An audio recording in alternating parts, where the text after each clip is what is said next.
The genetic story of Britain isn't a straight line from ancient Britons to today. Current DNA evidence suggests the islands were rebuilt more than once by big waves of people who arrived, mixed, and quietly reshaped the population. And one of the clearest signals is this. A major portion of ancestry in England today traces back not just to Ice Age survivors or early farmers, but to later migrations that left a stronger imprint than most history textbooks admit. Picture the map first. Britain looks like a finished place, an island with a tidy coastline, a moat, a clear border. But genetically, coastlines are more like suggestions. Zoom in on the narrowest pinch of water at Dover, and suddenly the island becomes a revolving door. Now zoom out again. The Atlantic is not only an edge, it's a highway. The North Sea isn't a wall, it's a corridor. Britain sits where currents, trade winds, and human ambition naturally funnel. That geography doesn't just shape ships, it shapes marriages, markets, armies, and, over centuries, family trees. To feel how deep this goes, start far earlier than castles and kings. Imagine Britain at the end of the last ice age, cold, raw, and slowly greening. Small groups move through forests and river valleys, hunting and gathering, leaving faint footprints that only archaeology and genetics can still trace. For thousands of years, those early communities are the whole story. Then farming arrives, not as a new idea that spreads neatly from neighbor to neighbor, but based on genetic patterns across Europe, largely as people moving in with that idea. Fields replace forests, diets change, populations grow, a new kind of Britain begins to form, and then it gets interrupted again. Here's the early proof moment. When researchers compare genetic patterns from ancient individuals across time, the shift between Neolithic Britain, early farmers, and later Bronze Age Britain is not subtle. Evidence suggests a large influx of ancestry connected to populations with steppe-related origins, often associated with the wider Bronze Age movements across Europe, appears and becomes a major component in Britain's genetic makeup. In plain language, Britain doesn't just add new layers. At points, it gets rebalanced. The recipe changes enough that the before and after look meaningfully different, even if the land is the same. Before we interpret that too hard, one quick tool for not getting lost. Haplogroups and autosomal ancestry are not the same thing.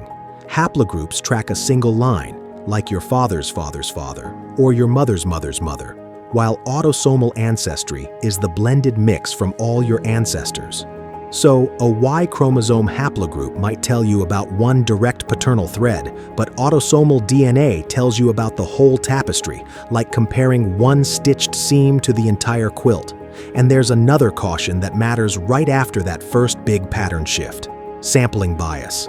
Ancient DNA comes from the people we can actually recover, burials that survived, sites that were excavated, individuals who left remains in the right conditions. And modern datasets don't represent every region and community evenly either. So when we say evidence suggests a big shift, we're describing the strongest signal in the samples we have, not a perfect census of everyone who ever lived in Britain. Now, with those guardrails in place, we can follow the story the way the DNA seems to, as a sequence of arrivals, mixtures, and local survivals, sometimes dramatic, sometimes quiet.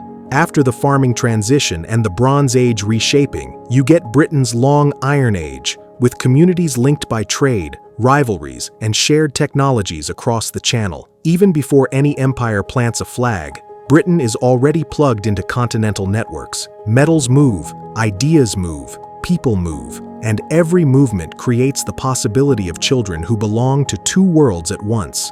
Then Rome arrives, and Rome is not just legions and roads. It's a logistics machine. It pulls people toward forts, ports, and towns. Soldiers recruited from different provinces, craftsmen who follow contracts, merchants who follow opportunity, families who follow stability.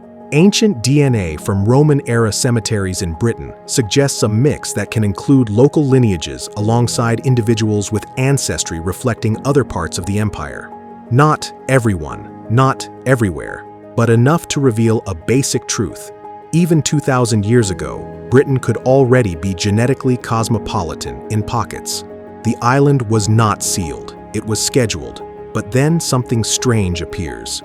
Because when Rome withdraws, the genetic story doesn't simply return to what it was. Evidence suggests that in parts of eastern and southern Britain, ancestry linked to continental northern Europe becomes more pronounced in the early medieval period. This is where popular history often compresses everything into one word: Anglo-Saxon, as if it's a single shipload, a single culture, a single moment. Genetics hints it was messier, multiple movements, variable regional impact, and a patchwork of outcomes.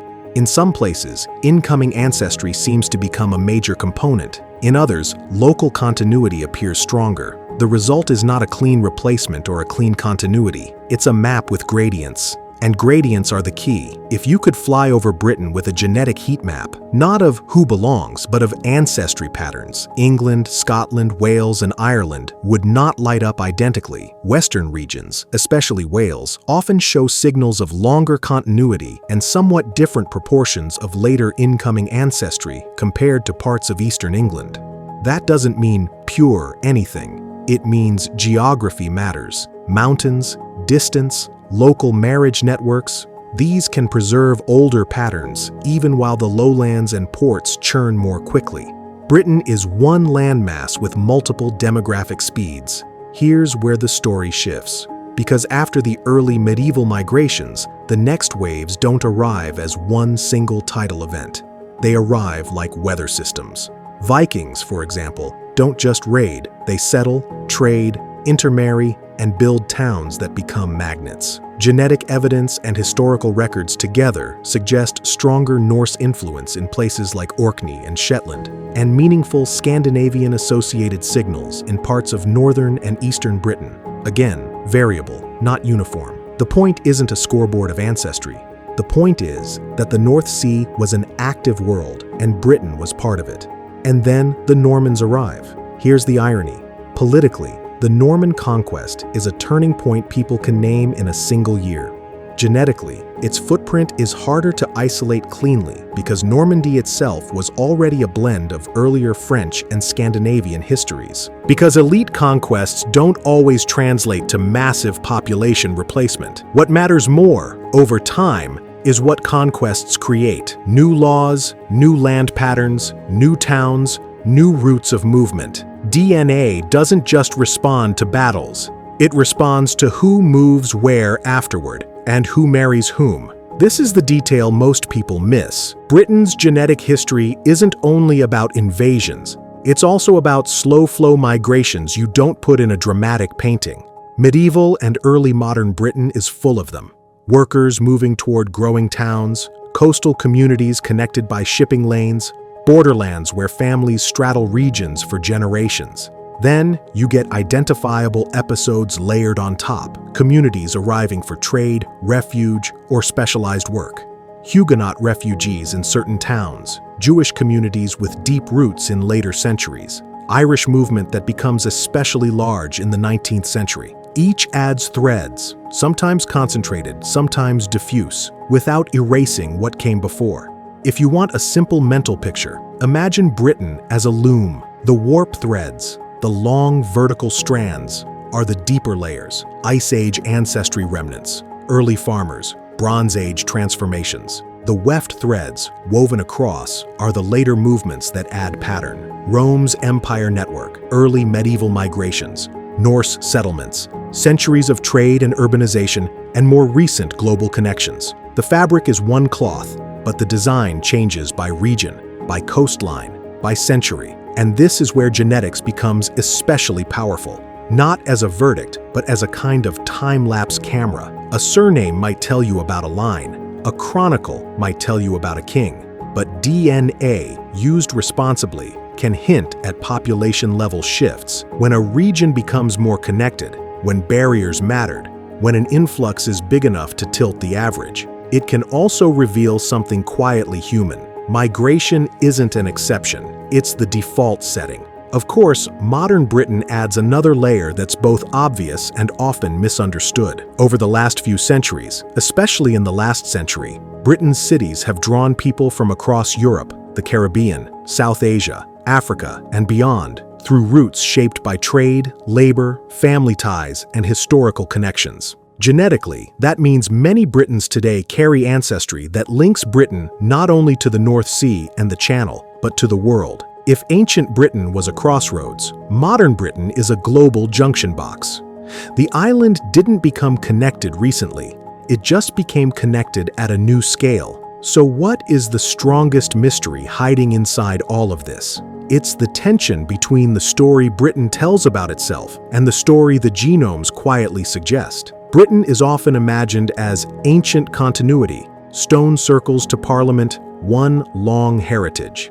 The DNA story is more like a remix, repeated arrivals, repeated blending, and regional differences that don't match neat cultural labels. England, in particular, seems to carry a notable imprint from early medieval Northern European associated ancestry compared to some Western regions, while still preserving older layers underneath. That's not a contradiction to British history. It is British history, just seen through a different lens. And there's one more twist worth holding gently. Genetics can tell us about ancestry patterns, not about identity. Ancestry is not culture, not character, not belonging, and not worth. People become British through language, community, and lived experience, not through a pie chart. DNA can illuminate how populations formed, but it cannot decide who counts.